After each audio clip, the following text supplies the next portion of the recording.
So we have three excellent panelists with us this afternoon. Hopefully you've been able to attend at least one of their sessions. We have Adam Bunker of Papa Joe's Produce, Chanda Rule of Golden Rule Produce, and Evan Van Order of Living Root Farm. Got it right? Thanks. Okay, excellent. So there's a chance that there's someone in the room that maybe hasn't heard from everyone. So to kick things off, we're just going to start with Adam and we're going to go down the line. If you would please describe what your current involvement is with market growing and what a typical production day looks like. Okay.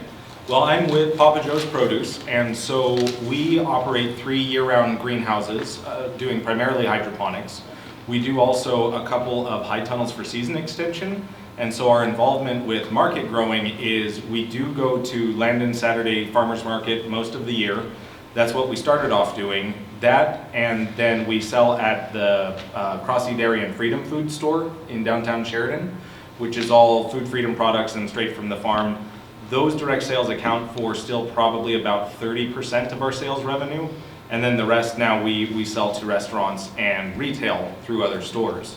And then in terms of an average day at the farm, it kind of depends on the day. Mondays are full out harvesting, because Mondays, Tuesdays are our biggest delivery days. So it is all hands on deck harvesting, and then Tuesday, Wednesday is more tending to hydroponics, and then Thursday, Friday is kind of whatever other projects we have to do, like in the season getting ready for, or in spring getting ready for summer. Thanks, Adam. I'm Chanda Rule. I live in Buffalo. I have a small truck farm, self-serve honor box produce stand. I have a single 90 by 36 hoop house and an outside garden attached to it. I started out with just a small garden growing for my family, and it got to be more than we were using. So I tried all types of marketing. I would send out text lists and pick to order. I would do farmers markets. I put up a sign at the end of the road, and when people came, I would pick to order. But the solution that has worked best for me is that self-serve stand. I pick first thing in the morning, 6 days a week, depending on what's ready. I could be out there half an hour, I could be out there 4 hours. Set up the stand. I have a little cash box with some change in it. And then I'll restock the stand during the day if I'm at home. If not, it is what it is. Intriguing. Might be an option. It works well. I'm a full-time bookkeeper, so this is just a part-time hobby, and it works well for us. Is it on your place? Mm-hmm. Yep. I'm Evan Van Order. We have Living Root Farm just outside of Hardin, Montana. And so this is, we grow vegetables for our local farmers market. We used to do CSA memberships. We do farm to school program, farm to food bank program, whatever that name is, program. And then we also supply some of the lodges on the Bighorn River that cook for their clients. And we do direct sales. People come to the farm on certain nights of the week. And so this is a side gig. I work for the USDA and RCS. It's my full-time job. I'm the travel conservationist for the Crow tribe for the USDA. And I also pastor a church. So I wear a lot of different hats. And we're growing food for our community. So a typical day of when we're in production, we have 2 high tunnels, 2 30 by 72 high tunnels for season extension, and about a 1/4 acre of outdoor garden. And a typical day is before work, go check things that are alive, make sure they're alive, and then when I get home from work, check them again, and then harvest. Depending on when we did like CSAs, it would be like Mondays, we do all of our salad. Cut and wash and bag, get that ready for the Tuesday pickups for our CSAs. Now we're kind of getting away from the salad greens as much and going more towards the season long tomatoes, cucumbers, peppers, because they're just a little bit easier with our time constraints that we have. And then pumpkins, squash, melons on the outdoor plantings, and cut flowers, mainly for pollinators, but sometimes we'll sell some. So. Is that about it? That was great. I really like that idea, though. Just stand. Yeah. All right, so I have a list of questions that were proposed by our organizing team, and I'm happy to throw those out there, but we're also opening this up to any questions from the audience. So if anyone has a question they would like to ask of our panel, be thinking. I'm going to go ahead and ask one from my list, but then I'll ask for a question from the audience after this. So here's the first question. What did you initially think your operation would consist of, and how did that change over time? I talked a little bit about it. It started out as a family garden and expanded, and you know, we live in Wyoming, so if you can grow and you can grow more than you can use, there are outlets to get rid of it, whether food banks or restaurants or communities. You know, just you can grow it. What's that baseball movie? If you build it, they'll come. Yeah. If you grow it, somebody's going to eat it. Farm of dreams. What was the question again? What did we think it was going to look like? How's it changed from your initial? What did you think it would be? And I thought my kids would stay home forever. I forgot about them growing up and going to college and getting married. And so labor force, we were expanding just as they were about ready to fly the coop, you know, and it was like, oh, wait a minute. Fostering? So, yeah, and then foster, we're in the foster program, and that kind of happened at the same time. And so my wife's time resources and all of our time just got kind of constrained there too, got a little bit complicated. So I had big dreams, and then also big calling, I guess, and in order to step up in that area too. So just trying to make it all work. That was the part I didn't really, balancing all the life things that are going on. So. Do you have that all figured out? No. It's right there too. Yeah. And Adam, you came on after your operation had already kind of been established, right? A little bit. So Joe was doing it purely as just a hobby greenhouse. So he was only going to farmers market, and that was originally what the model was. Even when I came on, it was mainly direct sales was what we looked at. And then because there was so much demand for it, we built a second greenhouse, and then we were growing too much lettuce for farmers market. So that's what made us start looking at more retail options. And it just grew from there. So it did really shift from being more of the direct sale model, and we still do that, to just the market is out there if someone wants to go after it. There's plenty. And I have bills to pay and kids to feed, so it's like, if I'm doing this, I'm going to make it work. Excellent. Thank you. All right. Question from the room? Any experience with raised garden beds? I mean, I'm 75, you know, and my raised beds are getting higher. And now there's the height of a pallet, and I'm building them out of pallets so I don't have to bend over or anything like that. Sure. I'm going to go ahead and repeat your question just to make sure it comes through. Any experience with raised garden beds? I've helped out with our community garden. Of course, I'm on that board too. We built raised beds for that.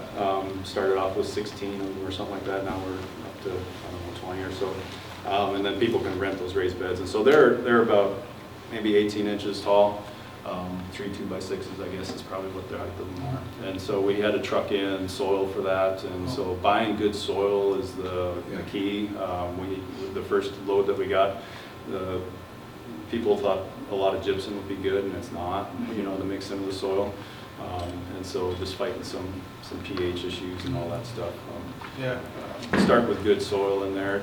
You're going to get more your soil is going to be more exposed, even though it's got border around it, and things are going to change with moisture. So keeping the soil health principles, you know, with mulching, that all applies the same to a raised garden as it does to one that's on the level. I know just very little, but I've seen a few of them built similar, and I think a good organization that has built a few is Rooted in Wyoming here in Sheridan. I know one of the things that actually that I was learning from the college here is to avoid metal for your sides, because it's going to heat things up. You mentioned pallets, so that seems to track pretty well. I know the deep ones that I've seen, a lot of times they'll fill them with logs or Yeah. cut wood, things like that, and then maybe some mulch and then your soil on top. Leaves.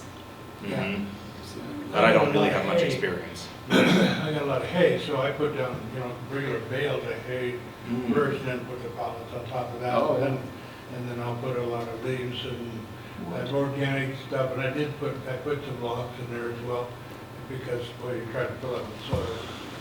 Gets expensive, yeah. Yeah, yeah, but I just wondered, I know the soil, I have good ground, I mean, it's bottom ground right on the river. Just facts on. No better soil than that, but to raise it up, you can't just go, dig your soil up. You go on can't just top. go like this. Anyway, huh? Right. Yeah, right. I would echo on the soil piece, just how important that is, finding a good source for it, because we've had experiences Yeah. with containers where we bought poor soil and didn't realize it, and plants didn't grow for 6 weeks, and then I know. realized it's because the soil we got had a pH of 8.0. So, yeah, I would just echo the Ask for a points. soil test before you buy it. Mhm. If they don't provide it, then Yeah. probably They find say another it's good. source. That's a good idea. Great. Thank you. Yes, thank you for that question. All right, here's the next one from the team. What specific crops grow well or don't grow well in your system? And if something doesn't grow well, what alternatives would you recommend? Ladies with that. Kale. That's over there. Grow again and again. I grow a ton of tomatoes. They don't always grow well. I mean, there's always issues, blossom end rot, other diseases. What was the question? What grows well? What grows well for you? That's what I grow a lot of. I grow a lot of cucumbers. Cucumbers grow well in my system. No corn. I used to have an acre of corn, but my kids all hit high school and beyond, and my coon control Really? left, and my, Coon control. Mhm. Yep. Challenge. So corn will grow in this climate, not as well as it does, Yeah, Speedy's got to figure it out. yes, Speedy does a great job with it. Yep. Speedy's sweet corn, not a hardened. Okay. It's a large family. Speedy's the Okay. kind of They the bring it here. patriarch of it.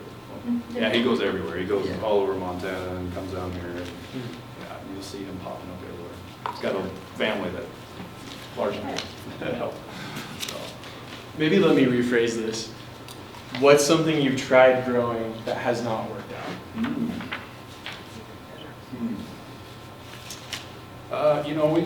We do broccoli. We have done broccoli, and some years it's okay. Some years, I think we just get too hot maybe and hardened. I actually grew jicama once. That was fun. That's in the high tall.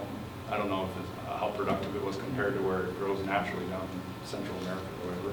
But that's a testament to season extension if you can grow that in Montana. Yeah, I'd have to echo. Tomatoes are definitely our main good crop that we can grow a lot of, and cucumbers.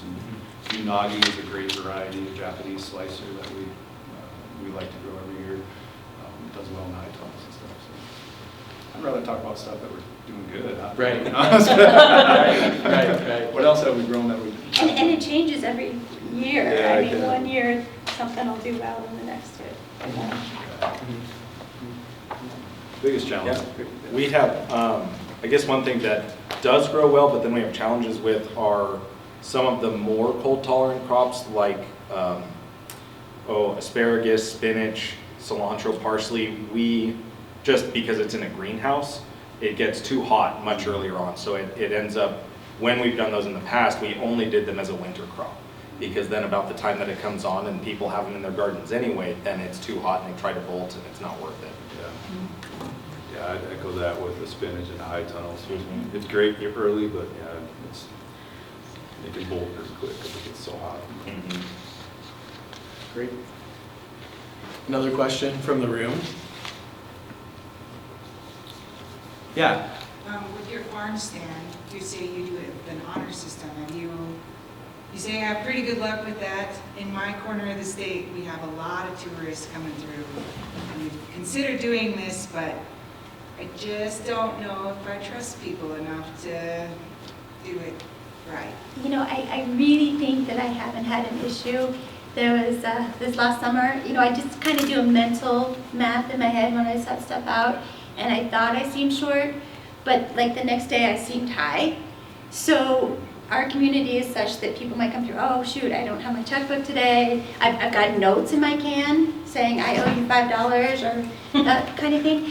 And I live on the route to the county landfill. So I get people I don't know, I've seen campers come through with Alaska plates. I don't know how they find me, but I really don't think I have an issue. You know, there might be an instance here or there, but I'm still doing it. So I don't think Okay. I have an issue. People kind of think it's neat that that you can trust somebody. That's why it's, What? when I see stands like that or something, it draws me to them because, there's hope out there. They're gonna trust me to put the money in. Absolutely. So I kind of, Yeah, we'd like to with our produce and, you know, Yeah. eggs and meat, but I'm like, if I put a cooler out there with all that stuff in there, is it all just gonna walk away with somebody from Florida? We do it with eggs. We have an egg dispenser. We don't have any problems. If we do, they want them worse than we did.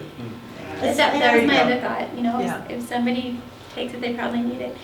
But too, I'm doing tomatoes and cucumbers. I don't have a T-bone steak out there. Sure. So, Is your money can bolted down? nope, No? nope, they can take the whole can. And there'll be times when I'm gone, you know, the whole day. Right. If I'm home, I'll check it periodically, but I'll be gone, you know, on a Saturday and then, yeah. You don't ever man your booth then? If people will catch me if I'm out picking, but no. I would want to be able to use some trust because I don't trust very well either, That's but what I I'm would want to do Yeah. that.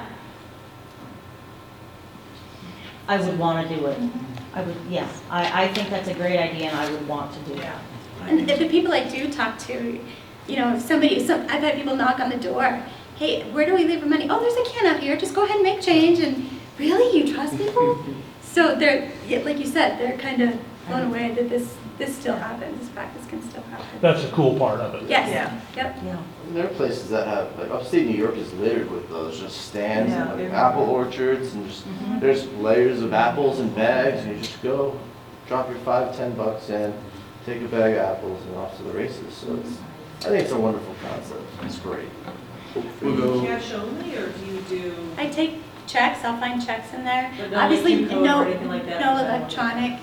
And that's why I think sometimes I get notes. Yeah. Hey, I don't have cash today, but, and they'll sign a name and a phone number and it always gets wrapped up in a note back in there the next day or Those are two. the testaments to humanity. Exactly.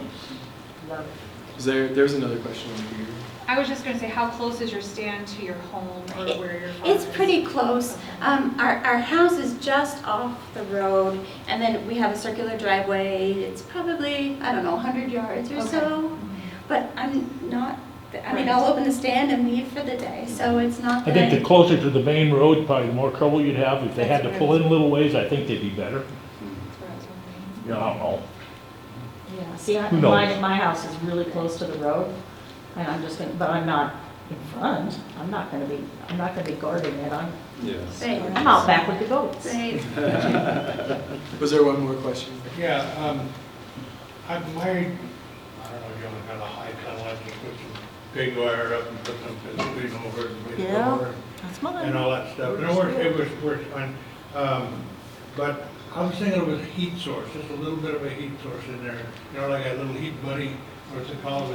Heat buddy? Heat buddy, as it's called. Buddy You heater. screw a little thing in there and it doesn't cost a lot of money. Propane But it heater. wouldn't take much, you know, and of course, with this screen, I got big tomato plants, and whenever it touches, moisture first of all, and then it freezes. And so keep it away from that, but if you had a little heat, have you ever done that? I knew you guys are commercial, so I find it's a commercial, it's maybe 15 by 18. Yes. Somebody was saying that the best insulation is a double cover. I know, we don't do that. That's. So- Yeah. That'll give you another 5 to 7 degrees protection with the inflated double layer on those high tunnels Yeah. and just a little inflation fan to kind of make the pillow. So it does help some. We just have a single layer on our high tunnels. And then when I'm trying to extend that season, especially going into the fall with the tomatoes, I have a diesel heater, like a shop heater, those salamander heaters. But this one I rig it up on a thermostat. Basically, you can get off of Amazon. I can't remember the name of it, but you basically plug it in and you can set digitally what temperature you want it to kick on at, and then it'll just supply power to that heater to ignite and You can burn, buy, and you then can it buy an turns off. infrared one that makes its own electricity for the thermostats. You don't have to have electricity to run it. Oh. It makes a micro Oh, thing okay. off of the pilot light. Yeah, yeah. And that works pretty good. And then be sure to put a automatic attic fan for like your house. Put it in there to get rid of the heat when it gets too hot. Oh, yeah, if you get that. I never had that problem in the winter, but. But I mean, like, Yeah. like if you go into the summer Yeah, yeah, and you've yeah. got plants. Yeah, if you want to start stuff. But that's already pre-made with thermostat on it, so that works good. Yeah, you need a thermostat. Yeah. You can't have too much. I would think maybe 5, 10 degrees. Yeah, all you need is The keep most it above would 30, do it. 32. Because the infrared only heats what it hits. It doesn't have to heat all the air. So, and depending on how much you need, if it's really just a little bit, then water barrels Yeah. can be a really good way to bank Yeah, heat they'll during the radiate. day. And then, so you could do big ones to bank a lot of heat, or if you have low crops, then you can use gallon jugs. And then if you've got an extra little layer of plastic, you can just keep those in there. I saw a guy growing in a high tunnel year round without any extra heat, and it was almost all from water jugs. So he dug down into the ground, so he had a trench where he was doing his low crops. And he did a lot of leafy greens, lined the sides with 2-gallon like office water jugs, and then had a frame where he'd run a tarp over it. Now he was also hanging lights like 6 inches off the plants. So at night when he's got his tarps over, those lights are putting out quite a bit of heat too. But even without the lights, he'd come out in the morning, uncover it, and that water is gonna really pick up a lot of heat throughout the day, and then release it overnight. And so if you're trapping it right on your crops, that might be problematic with taller things like tomatoes, where you've got to heat the whole space. Yeah. But it could be a way, even if you pair it with something like a little heater, especially with a thermostat on it, you could do some things like that that are going to help offset it and really reduce that. So bury the jugs of water. You would want to I would think you'd want to maximize your daytime exposure. So paint them black and actually leave them where they're going to really gather heat throughout the day. Because if they're buried, then during the day they're going to be bleeding that heat. Great. More questions from the room? I had one, we didn't have anything offered. Is there any chances of doing any apple grafting classes or anything on apples and fruit? Possibly down the road. Let's focus on questions for Okay, the panel. but that was the but let's question. talk about that later. Okay. Yeah. Questions for the panel. That's what you can put on here. Do they have advice for those starting out? Yes. Great No, question. nothing. Advice for beginners. What would you do differently? What would you do? What would you do again? No, sorry. I'd have spent more time. So I'm 5 years into this now, and I'm just now taking a greenhouse management class from Sheridan College. And so there's a lot of things I'm like, oh yeah, I worked that out. I've learned that. And there's a lot of things like, oh yeah, I wish I'd known that. So one of the big things really that I found with germinating your seeds is really paying attention to when they say this seed likes this temperature of soil.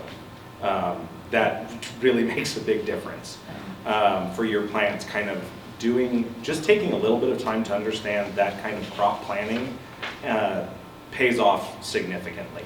A little bit of planning goes a long way in just understanding what those plants are. You don't have to know everything about them, but the basic, how long is it going to grow, so when should I start it? In Wyoming, starting it early so you can put it out.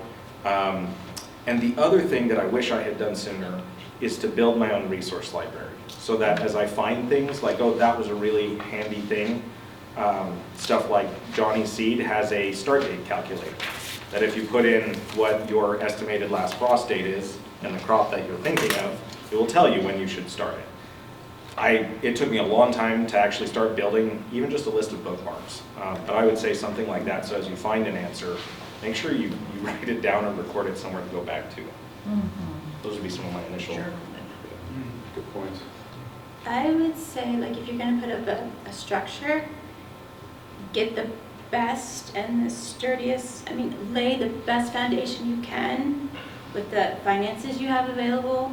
When we put in our hoop house, we spent some time planning and got it laid out, and we got the extra supports, and we concreted it in the ground. So that structure has been there 12 years, and it's going to continue to work for me. Some of these other things, the irrigation system, or if you want to do a heat system, can be added to it, but the main, I guess, template or frame or the base that you're working on, do it the best you can financially and structurally.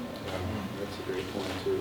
And utilize the NRCS program. If you're looking at high tunnels, go check in if you're here in Sheridan. Andrew Cassidy's the DC here, District Conservationist. He'll probably call me up later saying, why'd you send everybody? But it's a great program, and they're looking for ways to get more money out in the community ag. What's the name of the place? The Natural Resource Conservation Service, NRCS. It's a division of the USDA agency within. And so there's farm bill money available for high tunnels, and not just high tunnels. It's for community ag, or urban ag is their national initiative. We just wrote a plan in Montana for community ag, and a whole bunch of practices, everything from low tunnels to high tunnels to raised beds to they've got all kinds of practices within the suite that they can put into a contract that actually help offset the costs of implementing those on your place. And all you have to do is establish your records with FSA, Farm Service Agency, to be a producer. It's size neutral. It doesn't matter if you've got backyard to 1,000 acres. There's a national initiative to try to promote that community ag component in our country because there's so much interest in it. Plus, with the resiliency that we've seen of the need for that, with everything we went through with COVID and everything else, is where we're getting our food. If we produce more locally, our country becomes more resilient that way too. So tap into the resources that are there, because if you don't use the money, it just goes some other program somewhere else. And so might as well put it on the ground where our communities can benefit from it. Again, I'm not speaking for the NRCS right now, just what I know about them. One other thing I would throw in is, if you're having issues with your stuff, have you done a soil test yet? So those are, it sounds intimidating. They're not. They're really cheap. I think I've seen them at Home Depot, Landon's, and it's like you take a little piece of your soil and you basically mix it with some distilled water, and then there's different little things you crack in there, and it'll tell you what your nutrient levels are, what your pH is, and that can save you a ton of troubleshooting that you'd probably get there eventually, like, oh, I have nutrient issues, but if you test your soil, that's a really good thing to do as a And baseline. I think our conservation district down in Buffalo does it once a year for free. Yeah, and your extension agent should be able to help you with how to do a soil sample and where to go with it, if you want to send it off for analysis too. And look at your water quality too. I've had some folks in Hardin area, the wells there are notorious for high in salts, and they wanted to do this grand scheme of a garden and everything, and plant it, put all these resources into it, and they put the toxic salt water on top of it, and everything dies. It's like, we just do a water quality sample. They're usually like $35 to $40. You can take a sample, and extension might have those bottles available for to collect a sample in and then send it off to a lab, or bring it into, I know in Billings Energy Labs up there does an irrigation suitability test for about $35, and it'll tell you if it's suitable to irrigate with. Because a lot of times you can have the best intentions, but if you don't have the soil or the water figured out, you're not going to get anywhere. So you might have to do some alternatives like rain barrels or haul water. It depends on the scale, kind of thing. And don't get discouraged. That would be my other advice. Other things in the long run, I guess, is just family dynamics to make sure that we're, like I kind of explained, that we had a lot of things converging at the same time that we were starting to farm, and just be flexible, and and make sure that, write those goals down and how we're going to get to those goals, make a plan kind of a thing. And have good family conversations about, do we need to scale up or should we focus more on I know that's been my challenge. I'm the one that always says, oh yeah, we can do that too, and add that to. And my wife is the one, with the reins and say, hey, we might need to reconsider how fast or how far we want to go with this, so, yeah.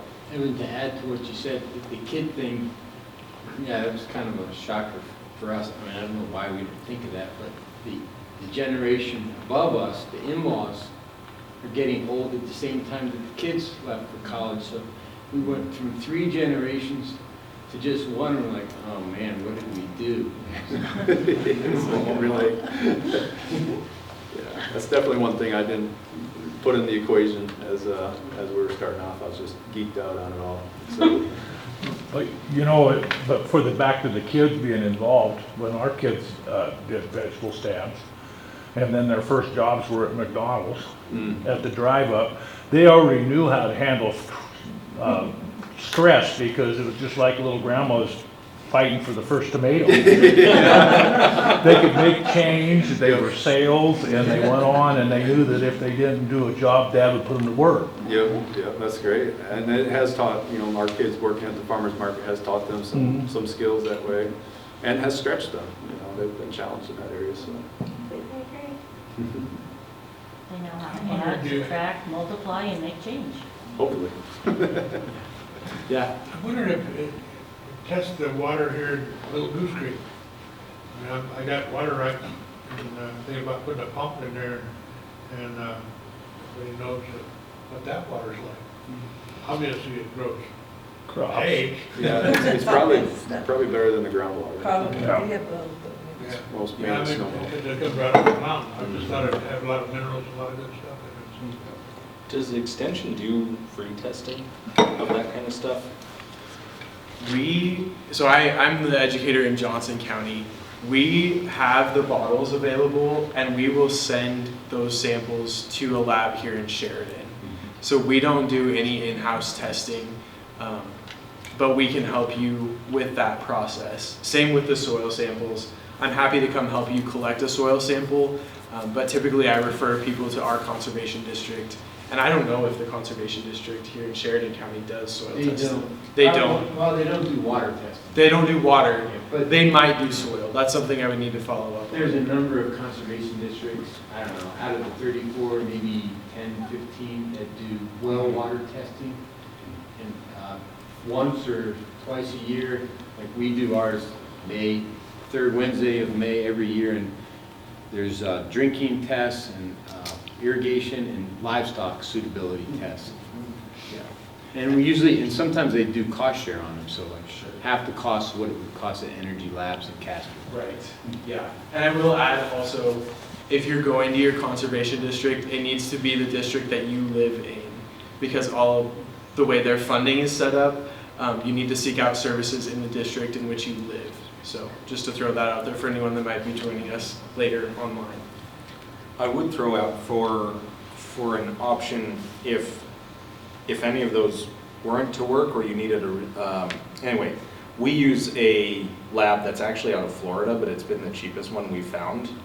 So we're running a pretty stringent test for our hydroponic solution, but it's all of the macro and micronutrients. I know, and that it's $40 plus the cost of shipping them a bottle of water.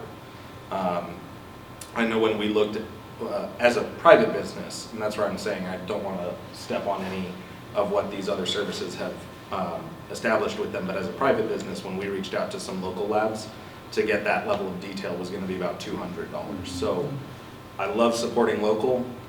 I also have to run a business.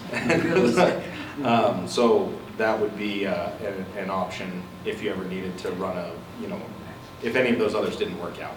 It's weird to send it to Florida, but it works well, and it's $40 for a test. Other questions from the room for our panelists? Yeah.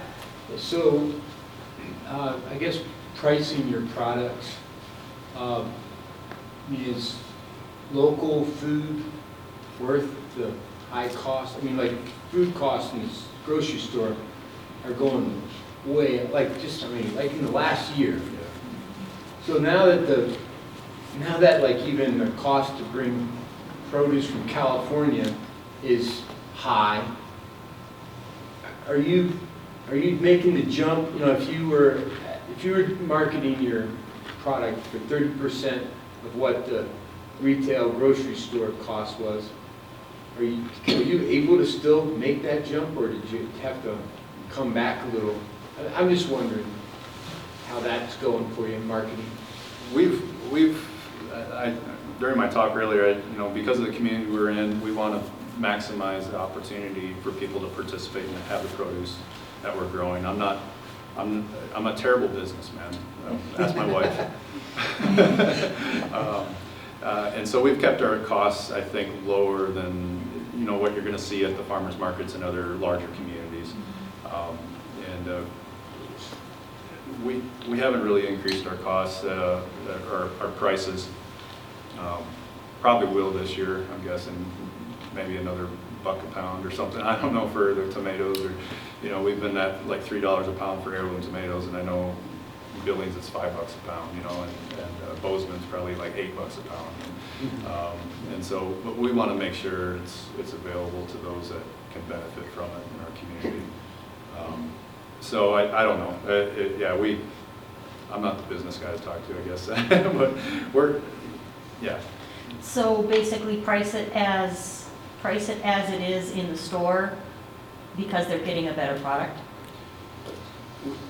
Well, we've always been higher than well, not always. I guess the hardened groceries there are pretty high, they're expensive at the store. But we are higher than, like on those tomatoes and stuff like that. I think they're like $1.87 a pound or something in the store. We were selling for $3. But I mean, you can cut it open, look at it. What am I getting for that $1? And we would actually, and part of it is that nutrient density. I take a Brix meter along to the farmer's market, and the Brix meter, just you extract the juice from the vegetable. It's the same thing they use in the wine industry to test the sugars. And it basically correlates, that Brix number will show you the nutrient density of that fruit or vegetable. And it's a good visual, along with giving samples out, taste test samples. I don't know about your food safety laws. I'm sure I break laws there too. But we'll slice up a tomato and make it available if people want to take a slice and take a bite of it, or cherry tomato, they can just take a whole, a whole one or whatever. And that to me is where you're advertising that value of what they're actually buying for that $1 is actually more than worth it. Yeah. So, but yeah, the inflation stuff, it's challenging. Everything's expensive. How about you two? Can you change your prices? Go ahead. I'm not really sure how I'm gonna do it because I don't have a scale. I have to sell things by the piece with my, self-serve stand.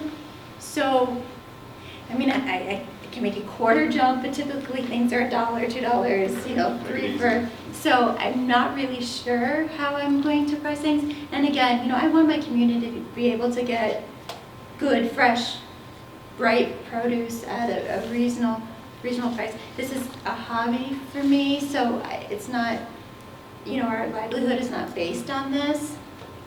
Every year my prices maybe will go up a little bit, and a lot of mine depends too on demand. Like if early season I have 5 tomatoes, they might be $2 a piece, but mid-season when tomatoes are coming out my ear, the same tomato will be $1 a piece. And I would just add, I think as a general guideline, what we go by is we look at what the price of kind of that very high-end organic produce is in the store. So for our lettuce or spinach, we go look at what they've marked as their super high-end organic. We don't label ours as organic, but in terms of getting a sense of that price sensitivity for what would be considered the most premium product, and we'll go a little bit higher than that, and sometimes it also depends on the product. Something like a lot of our herbs, we charge a lot more for individual bags to make it worth the extra packaging, versus if someone wants a half pound of it, we'll give them, like on basil, for example. And same thing, when we're growing tons of basil, if you want a half pound of it, I will sell it to you for really cheap. But for most of our produce, that's kind of what we use as a guideline, and then go from there on our own analysis of what it's worth it. We don't change our pricing throughout the year. We've only ever had to do that once, and we didn't like it, where we raised it in the winter. So with us growing year round, we try to keep our price consistent throughout the year, but it's at a point that we're saving money in the summer to cover it in the winter. And then changing which crops we do in the winter, so we leverage that growing season as much as possible. Thank you for that question. I have one more final question, but we've got time for about one more from the audience, if anybody has one. Yeah? So I'm hearing a lot of talk about comparing your selling price to retail from the grocery stores, making sure you're comparative. Where does profitability come into play? And I'll set our expectations here for failure, please. So where does what come into play? Profitability. Yeah. Because you're really just comparing your operation based on retail sales, not what your costs are. And time. Yeah, again, I'm not a very good business person that Well, way. we're an ag. Yeah. There's a whole different set of rules for ag. Yeah, if we can break even on the old end,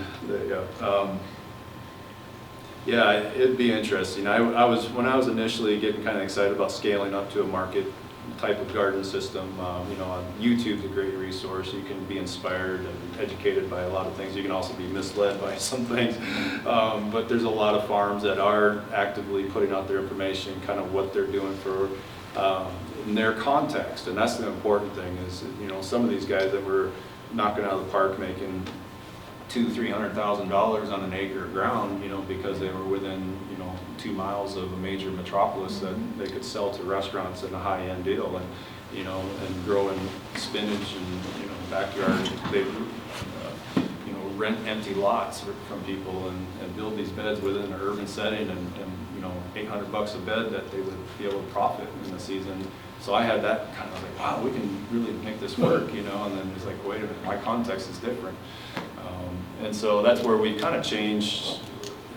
We enjoy like the pumpkins, and at the end of the year we bring the trailer into town and have all the kids and families stop by, and so we focus on things that connect us with the community and that our community is looking for.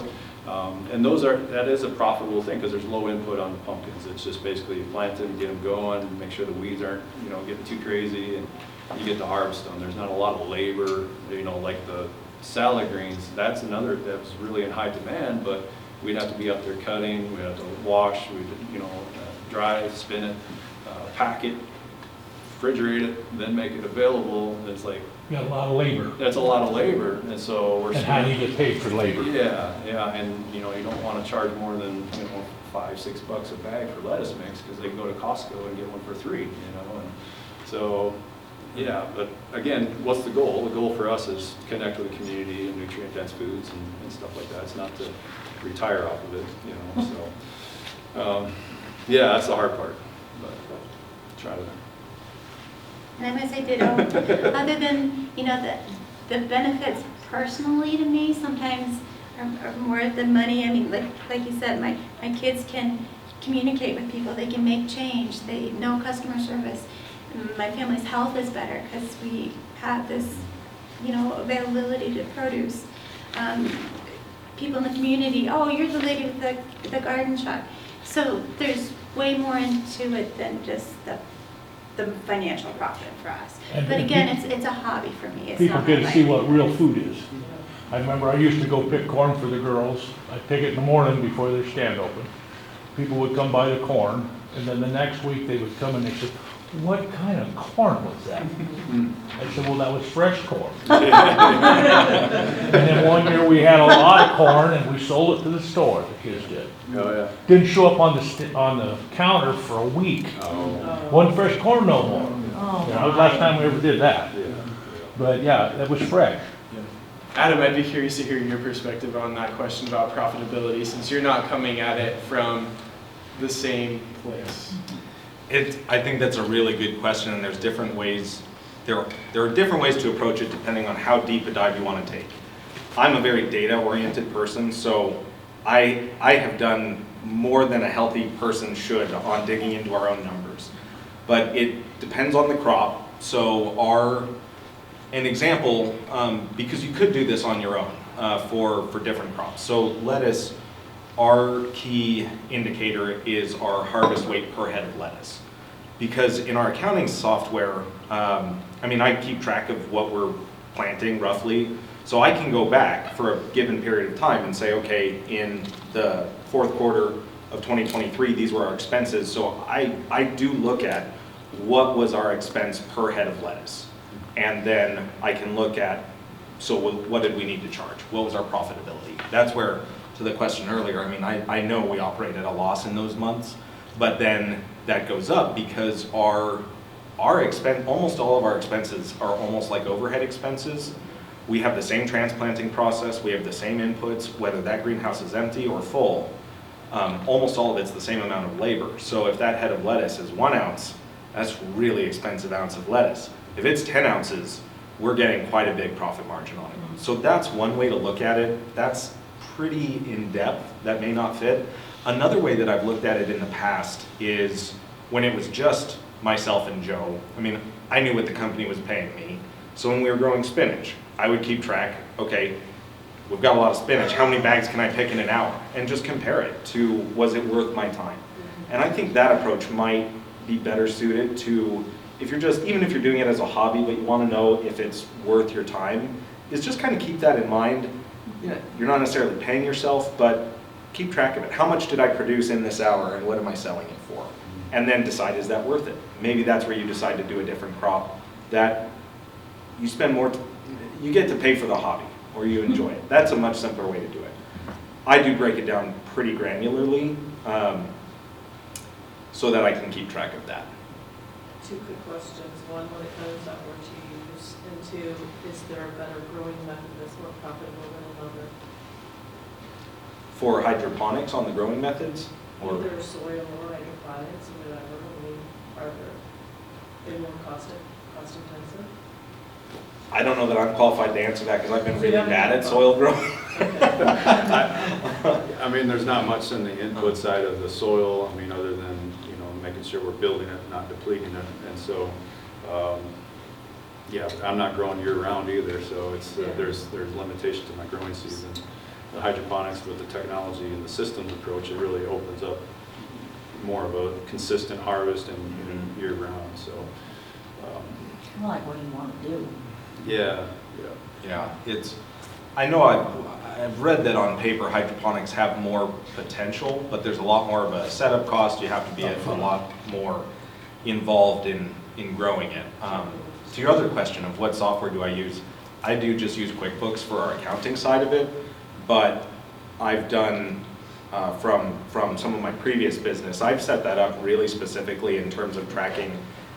Like I track our seasonal crops in the high tunnels separate from our greenhouse crops. Even when I have our employees log their time clocks, I have them at least distinguish between that so I can go back and separate that out. A lot of the extra kind of analysis stuff I just do on my own using Excel. Thank you. Plug the numbers from QuickBooks. Yeah, pull the numbers out of QuickBooks. I've built a lot of models to do it. Do you consult with other firms? I do. I do. That's what I used to do. And I still do a little bit of financial consulting, but I'm not here to pitch that because I like growing. I'm trying to. I would help other farmers. Other than that, I'm trying to just grow stuff. Yeah, awesome. Great. But I would be happy to give advice on that. Yeah. So it's not proprietary. I don't treat it as proprietary. I like seeing other people succeed. So yes, if anyone has questions on that, I'm more than happy to visit with people on it. Thank you. All right, to wrap us up, I'm going to take us to one kind of high-level question to go out on. So, what keeps you planting growing season after growing season? What keeps you coming back? What keeps your fingers in the dirt? One word, tomatoes. Easy enough. It's therapeutic for me. It's how I like to see things progress and accomplish things, and so to work with my hands with the dirt and with plants is therapy. What was the other part of the question? That's- Yeah, that's what keeps us going, having me going, I guess. I would echo all of that. I think it's incredibly therapeutic when you walk in, even just from a Friday to a Monday, and you see how big the plants have grown. That is thoroughly exciting. And part of it for me is I like problem solving, and there's always a problem to solve. But I mean that like I used to do web design, and what was frustrating is sometimes something would break for no reason that was under my control. It was a hosting issue, something had changed, and it's like you walk in and the site's not there, and I don't know why. That doesn't happen with plants. There's, even if a plant is missing, there's a reason it's missing. Somebody didn't leave $5 in the can. Yeah, I fully agree with all the therapy stuff, and I like that it keeps my brain busy. I'm very engaged in what I'm doing, and there's always something to figure out or improve on. Even if it's just making them grow better, if they're already doing well. It's exciting. It's a hunter-gatherer in us. Yes. I like to fill the freezer too. Yeah. Yep. I like to And eat. I'd add to it as community. That's one thing. People are looking for us to grow tomatoes now, and you almost feel that peer pressure, but it is a connection with community that you want to be a part of that. So. Wonderful. Thank you so much. Help me thank our panelists.